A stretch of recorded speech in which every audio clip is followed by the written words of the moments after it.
ఇది ఎట్లా చెప్పాలో నాకు అర్థం కాలే. 2-3 రోజుల నుంచి నేను తర్జన భర్జన పడ్డా. అసలు ఏం జరుగుతుంది అని చెప్పి నేను ఆలోచించిన. కానీ ఇలా ఖచ్చితంగా ఇది చెప్పాలి కాబట్టి ఇది తీసుకొని వస్తున్నా. సుప్రీంకోర్టులో November 12కి మీకు నచ్చినా నచ్చకపోయినా ఒక కార్వాయి అంటే ఒక సున్వాయి ఉన్నది. ఏందనంటే సెక్స్ ఏజ్ ఏదైతే ఉంది కదా, సెక్స్ ఏజ్ మీరు జర జాగ్రత్తగా ఉండ్రి. జర పిల్లలు ఎవరన్నా ఉంటే జర పక్కకు పంపించారు. ఈ సెక్స్ ఏజ్ ఏదైతే ఉంది కదా అది 18 years నుంచి 16 yearsకి తక్కువ చేయాలన్నట. భారతదేశంలో చర్చ చూడుండ్రి ఏమవుతుందో. 18 years అయితేనే వాళ్ళు అడల్ట్ అని చెప్పి మనం మాట్లాడతాం, లేకపోతే వాళ్ళు బాలికలు అని మాట్లాడతాం. దరిద్రం దండయాత్ర ఏంటి తెలుసా ఫ్రెండ్స్? ఇది పోరలకు మాట్లాడతలేరు, కేవలం పిల్లలకే మాట్లాడుతారు, ఆడపిల్లల గురించి మాట్లాడుతాం. మళ్ళా ఏదైతే దేశంలో మేల్ ఫీమేల్ ఒకటే అని చెప్తారు కదా, ఆ దేశంలో సవరణలు ఏ రకంగా తీసుకురానికి ప్రయత్నం చేస్తున్నారు? మహిళలకు తీసుకురానికి ప్రయత్నం చేస్తున్నారు, పురుషులకు కాదు. ఇది అండర్లైన్ చేసుకోండి. ఈ చిట్టా ఈడకైనా మొదలవుతుంది. ఎప్పుడైతే ఆపరేషన్ సింధూర్లో మా శివాంగి చూసినామో మనసు పులకరించిపోయింది. ఎప్పుడైతే మేము మన ద్రౌపది ముర్ము గారితో మొన్న శివాంగి అడుగులేస్తుంటే మనసు పులకరించిపోయింది. ఎప్పుడైతే శకుంతలాదేవి ఇట్లా చూసి ఇట్లా చెప్పి ఈ నంబర్ రాసుకో అని చెప్పి మ్యాథమెటిక్స్లో మొత్తం నంబర్ చెప్తా చూడు, భారత్ యొక్క ప్రతిభ ప్రపంచం చూసి అబ్బా అని చెప్పన్నది. ఇలా ఫెమినిజం మీద మాట్లాడే దేశాలు, యూరోపియన్ కల్చర్ ఏదైతే ఉంది కదా, అక్కడ ఎవడన్నా ఈ అమెరికాలోనే ఎవడన్నా మహిళలకు ఏం వాల్యూ ఇచ్చిర్రా పోయి ఓటింగ్ హక్కులు లేకుండా మీ దగ్గర.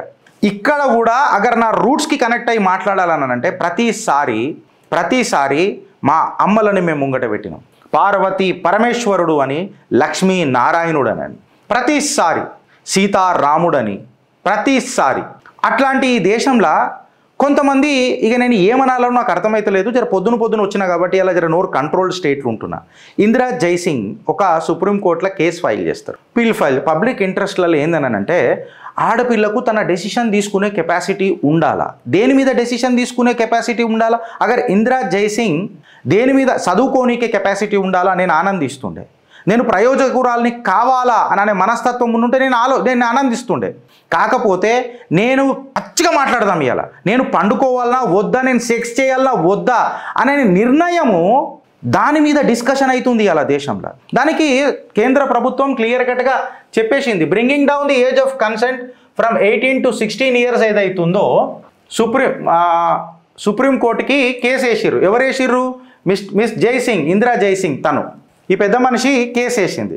సుప్రీంకోర్టు దగ్గర సెంటర్ ఏమన్నా సుప్రీంకోర్టు కంటే no change in the age of consent అని చెప్పి చెప్పింది. నాకు ఒకటి అర్థం కాదు ఏందనంటే, కేసులు ఏమన్నా తక్కువనే ఆ దేశంలో, కీలకమైన కేసులు. ఆ కేసులన్నింటినీ పక్కకు పెట్టి ఈ కేసు అంత పెద్ద ఇంపార్టెన్స్ ఏమున్నది అని చెప్పి మాట్లాడుతున్నా. భారత్ అనేది ఒక సాంప్రదాయబద్ధమైన దేశం. ఇది ఎవరికి ఇష్యూ అవుతుంది ఫ్రెండ్స్? అగర్ 18 years నుంచి 16 yearsకి తీసుకొస్తే హిందూలకే ఇది బాగా జట్కా పడుతుంది. ఎందుకంటే వేరే కౌములల్లో వాళ్ళకి ఏం పెద్దగా ఫరకేం పడదు, వాళ్ళకి ఎవరికేం ఫరక్ పడదు. ఆ పిల్ల పబర్టీ అని అంటారు కదా, పెద్ద మనిషి అయిపోతుంది కదా. పెద్ద మనిషి అయిపోగానే ఎవరైనా పెళ్లి చేసుకోవచ్చు, ఏమైనా చేసుకోవచ్చు, ఎవరితోనైనా ఇక నేను కొంచెం పచ్చిగా మాట్లాడలేకపోతున్నా. కొన్ని నన్ను ఆపేస్తున్నాయి. ఓ సభ్యత గల కుటుంబాలకే వస్తాం కదా, పచ్చిగా మనం మాట్లాడదామని అనుకున్నా కొన్ని రిస్ట్రిక్షన్స్ వస్తాయి. ఇది మీరు నమ్మరు, నేను 2-3 days నుంచి పార్క్ చేసుకుంటూ వచ్చిన. ఈ ఇందిరా జైసింగ్ ఎవరు అని చెప్పి మనం మాట్లాడితే ఈమె ఎవరో కాదు, చాలా దురంధరురాలు. తను చాలా పెద్ద మనిషి. ఈమెకు యూపీఏ సర్కార్ ఉన్నప్పుడు నాకు తెలిసి పద్మ అవార్డు కూడా వచ్చింది అనుకుంటా. యూపీఏ సర్కార్ సోనియా గాంధీ గారి నేతృత్వంలో, సోనియా గాంధీ గారి చేతుల ద్వారా ఈమెకు పద్మశ్రీ వచ్చింది. ఇంకా తెలుసా, ఈ పెద్ద మనిషిని యునైటెడ్ నేషన్స్లో నామినేట్ చేసిర్రు. దేనికి తెలుసా?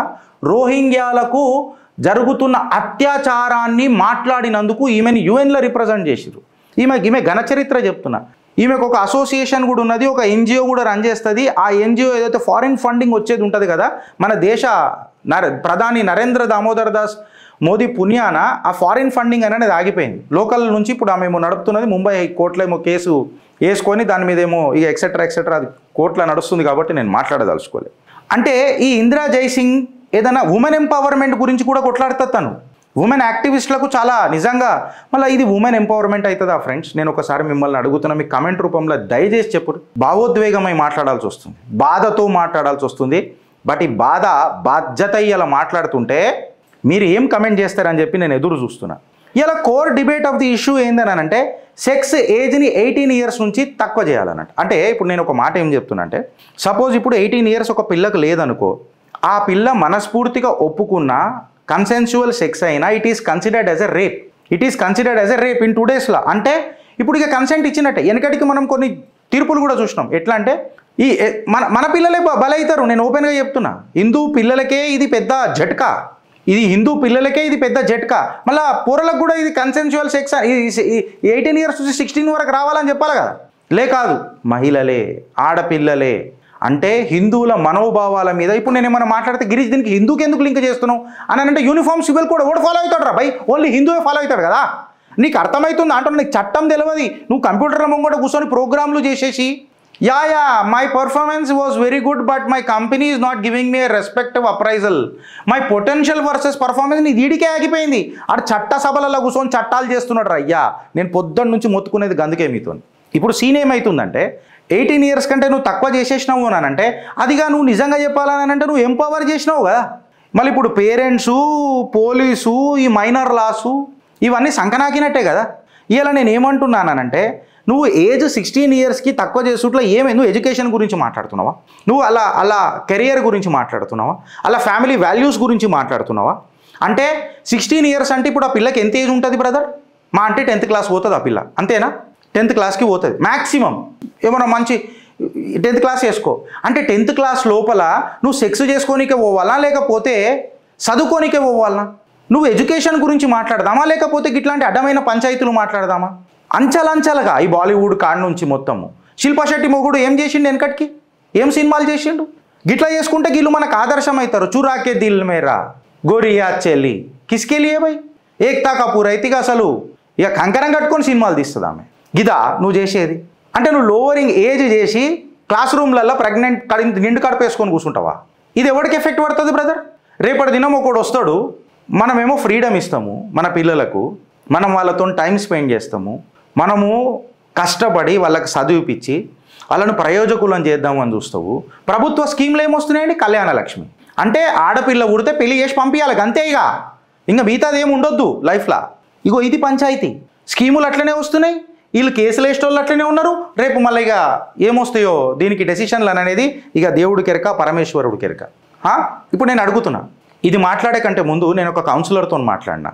ఎవరైతే ఈ బ్రేకప్లు అయిపోయి సూసైడ్ చేసుకునే ప్రయత్నము ప్లస్ ఎక్సెట్రా ఉంటారు కదా, నేను వాళ్ళతో మాట్లాడితే పచ్చిగా మాట్లాడినా. ఇన్ఫ్యాక్ట్ ఫీజ్ పే చేసి కౌన్సిలర్ దగ్గరకు పోయినా, పర్సనల్గా చెప్తున్నా. And don't ask me who is the councillor please for the God సే. మాట్లాడితే ఆమె నాకు చెప్పిన విషయం ఏందని అంటే, మహిళ చాలా పవిత్రంగా తీసుకుంటాయి కొన్ని విషయాలు, ఇట్లాంటి విషయాలు. వాళ్ళు ఏదైతే మేల్ జెండర్ ఉంటుంది కదా, వాళ్ళ మస్కులినిటీని గుర్తుపెట్టుకుంటాయి. ఈ ప్రక్రియ జరుగుతున్నప్పుడు గుర్తుపెట్టుకుంటారు. సో ఎప్పుడైతే నువ్వు 16 years నుంచి సెక్స్ అని అంటావో, అంటే సెక్స్ కోసమే పురుషుడు మహిళ అని చెప్పి నువ్వు డిసైడ్ చేస్తావో, డిసైడ్ చేసినప్పుడు మల్టిపుల్ పార్ట్నర్స్ వచ్చినప్పుడు ఫ్యామిలీ వాల్యూస్ ఏమవుతాయి? ఇప్పుడు ఫర్ ఎగ్జాంపుల్ అదేమో ఉన్నది కదా, భార్యకు ఇష్టమై అగర్ పోయింది అని అంటే అది అడల్టరేటెడ్ కిందికి రాదు అని చెప్పి కొన్ని తీర్పులు వచ్చినాయి. అంటే ఇది మన ఫ్యామిలీ వాల్యూస్కి అగేన్స్ట్ ఈ తీర్పు. నేనేమంటున్నా, I'm not questioning the intent of that judgement, but what I'm trying to say is that it's somewhere ఎక్కడో ఒక దగ్గర కొంచెం చిన్నగా ఇబ్బందికరంగా ఉన్నది. But I still respect that judgement because it might have been given on some sort of merits. But ఇది ఇట్లాంటిది కొంచెం బాధ కలిగిస్తుంది అని అంట. అంటే టీన్ బ్రెయిన్ ఏదైతే ఉంటుందో 16 yearsలో ఏం డెవలప్ అవుతుంది అంటే, ఇప్పుడు ఇందిరా జైసింగ్ ప్రకారం ఏందని అంటే, పెద్ద మనిషి అయిపోతాం, పెద్ద మనిషి అయిపోగా 16 years రాగానే తను ఎంజాయ్ చేయాలి, తన బాడీతో ఎంజాయ్ చేస్తారా? కర్మ సిద్ధాంతం నేర్పిన దేశం ఇది. నీ ధర్మం నీ కర్మ డిసైడ్ చేస్తుంది, నీ కర్మ నీ మోక్షాన్ని డిసైడ్ చేస్తుంది అని చెప్పిన పవిత్ర పావనమైన దేశం ఇది. ఫ్యామిలీ వాల్యూస్కి అత్యంత కీలకమైన దేశం ఇది. ఓ టీన్ బ్రెయిన్ని నువ్వు ఇట్లాంటి అడ్డమైన డిస్కషన్లతోని సంపేస్తానంటే ఏడికేనవుతుంది అని చెప్పి చెప్తున్నాను. ఇలా ప్రతి ఫ్యామిలీలో, మన హిందూ ధర్మ ఫ్యామిలీలలో మహిళలను ఒక సెంట్రల్ స్ట్రక్చర్లో పెడతాం. ఫ్యామిలీ స్ట్రక్చర్లో మనం సోషల్ కొహెషన్లో, బంధుత్వంలలో మహిళలకు అంత పెద్ద ప్రాధాన్యత ఇచ్చినాం. ఈ మల్టిపుల్ మ్యారేజెస్ ఇవన్నీ ఎక్సెట్రా ఏమవుతుంది ఫ్రెండ్స్? యుఎస్ఏ లాంటి దేశాలలో జరుగుతున్న కథలు, కార్ఖానాలు తీసుకొచ్చి మనం ఇక్కడ పెట్టుకుందామా? అంటే మన హిందూ వాల్యూస్, ఫ్యామిలీ సిస్టమ్స్ ఏ రకంగా అయిపోతే జాయింట్ ఫ్యామిలీస్ని న్యూక్లియర్ ఫ్యామిలీస్ చేసి పడదో మీరు. పరమ పూజనీయ సర్సంచాలక్ జీ మోహన్ జీ భగవత్ గారు కూడా జాయింట్ ఫ్యామిలీస్ మీద ఎన్నోసార్లు పలు మాటలు మాట్లాడిండు ఆయన. ఈ western style education sexual freedom ఇదైతే ఉంది కదా, అది ఇండియన్ సొసైటీకి దజ్జా అని అంటున్నా. మన హిందూ వాల్యూస్ని దజ్జలు ఉండాల్సనికనే ఉన్నారు వీళ్ళంతా. ఆ జేడీ వ్యాన్స్ గారు ఉన్నాడు చూడు, వైస్ ప్రెసిడెంట్, వాడు భార్య హిందూ, మీకు తెలుసో తెలియదు. American vice president JD Vance గారు, వాడు ఇప్పుడు ఏం చేస్తుంది సార్, వాడి భార్యని క్రిస్టియానిటీ కన్వర్ట్ చేస్తారట వాడు. అంటే వాళ్ళ ఆలోచనని మీకు చెప్తున్నా. ఎవడన్నా ఒక్కోడన్నా భారతదేశంలో నేను నా భార్యని కన్వర్ట్ చేస్తాను హిందూ మాట్లాడిండా? వీళ్ళు మాట్లాడితే మనం మాట్లాడాల్సి వస్తుంది అంతే. నీ డెఫినేషన్ ఆఫ్ సెక్యులర్ నీకు చెప్తే నీకు బగబగ మండుతున్నది. Feminism is portrayed as a sexual freedom my dear. How and why is a matter of debate or not? నీ ట్రూ ఎంపవర్మెంట్ అనేది ఏంది నేను అడుగుతున్నా. ఇలా సెక్యులర్ వాదులను అడుగుతున్నా, మహిళా మూర్తులను అడుగుతున్నా, నా తోబుట్టువులను అడుగుతున్నా. ఇలా ఉమెన్ ఎంపవర్మెంట్ అనేది ఎడ్యుకేషన్ కాదా, నీ కెరియర్ కాదా, నీ డిగ్నిటీ కాదా, నీ ఫ్యామిలీ బ్యాలెన్స్ కాదా, నీకంటూ ఒక ప్రాధాన్యత కాదా, నువ్వు ప్రతిభావంతురాలివి కా అని చెప్పడం కాదా, నీకు ఓటింగ్ రైట్స్ ఇచ్చుడు కాదా, నీ నాయకత్వ లక్షణాన్ని నేను పొగడడం నాకు గర్వం కాదా? ఏదైనా దేశంలో ప్రైమ్ మినిస్టర్ అయినరా, అమెరికాలో ఎవడైనా ప్రెసిడెంట్ అయినరా ఆడోళ్ళు? కొట్టు గూగుల్లో నేను అడుగుతున్నా. ఇవాళను ఏజ్ను లోవర్ చేసి ఏం ఇండివిజువల్ ఏం అసలు ఫ్యామిలీ ఎట్లయిపోతుంది ఫ్రెండ్? నాకు మాట్లాడాలంటే కొంచెం చిరాకులు వేస్తుంది. ఇగో వీటన్నిటినీ అంటే ఒక స్ట్రాంగ్ ఫ్యామిలీ సిస్టమ్ ఉందనుకో ఫ్రెండ్స్, కల్చరల్ ప్రైడ్ ఎంత గట్టిగా ఉంటుంది మన అందరిది. కల్చరల్ ప్రైడ్ గట్టిగా ఉందనుకో, ఫ్యామిలీ రెస్పెక్ట్ ఎంత ఉంటుంది. ఇది జేడీ వ్యాన్స్ గారికి తెలుసా? మళ్ళీ ఎందుకు చేసుకున్నావు? పి కట్టలగట్టనికే చేసుకున్నావు హిందువులని. నీకు ఓటర్లప్పుడు నా భార్య హిందూ అని చెప్పి చెప్పుకున్నావు, ఇప్పుడేమో కన్వర్ట్ చేస్తా అని చెప్పి చెప్తున్నావా? ఇది ఎక్స్ప్లాయిటేషన్ కాదా మన మన మన మన మన హిందుత్వానికి? అరే ఎడ్యుకేషన్ ఫస్ట్ అని చెప్తున్నా కదా. ఎప్పుడైతే మస్జిద్ మందిర్ అనే విషయం వస్తుందో చూడు, ఎడ్యుకేషన్ అనేది ఇంపార్టెంట్ కదా. స్కూల్ బనానా చాయ్యేనా, హాస్పిటల్ బన్నా చాయ్యేనా? జబ్ ఇట్లాంటి ముద్దాలపైన ఎందుకు మాట్లాడరు? ఇప్పుడు ఎడ్యుకేషన్ ఇంపార్టెంట్ కాదు లే. 18 ఇయర్స్ నుంచి 16 ఇయర్స్కి కన్సెంట్ ఉండాలంట సెక్స్కి. మన సోషల్ విజిలెన్స్ ఎక్కడకు వాయ్, మన రెస్పాన్సిబిలిటీ ఏడికి వాయ్, మన పేరెంటల్ రెస్పాన్సిబిలిటీ ఏడికి వాయ్? నేను ఇలా పెద్ద మనుషులను అడుగుతున్నా, చేతులు జోడించి బిచ్చం అడుగుతున్నా. మన కల్చరల్ ప్రిజర్వేషన్ ఏమా? నేను ఆ న్యాయమూర్తులకు అందరికీ పాదాభివందనం చేసి అడుగుతున్నా, దీని మీద కేసులు వేయండి. ఆ పేరెంట్స్కి తల్లిదండ్రులకు నేను కూడా ఒక తండ్రిని కాబట్టే చెప్తున్నా, ఇది నాకు కూడా తగులుతుంది అని చెప్పి చెప్తున్నా. ఇది చాలా కాషియస్ యాక్ట్. ఇది నిజంగా చెప్పాలనంటే దీని మీద మనం అర్జెంటుగా యాక్ట్ చేయాలా. మనం కల్చరల్ డిఫెన్స్ అనేది ఖచ్చితంగా చెప్పాలా, లేకపోతే మనం అనుభవించక తప్పదు. ఆలోచించనీకి దగ్గర టైం లేదు బ్రదర్. నలుగురికి షేర్ చేయకపోతే బాధపడేది నువ్వే. ఓ హిందూ, నువ్వు అర్థం చేసుకో. భారత్ మాతాకి జై.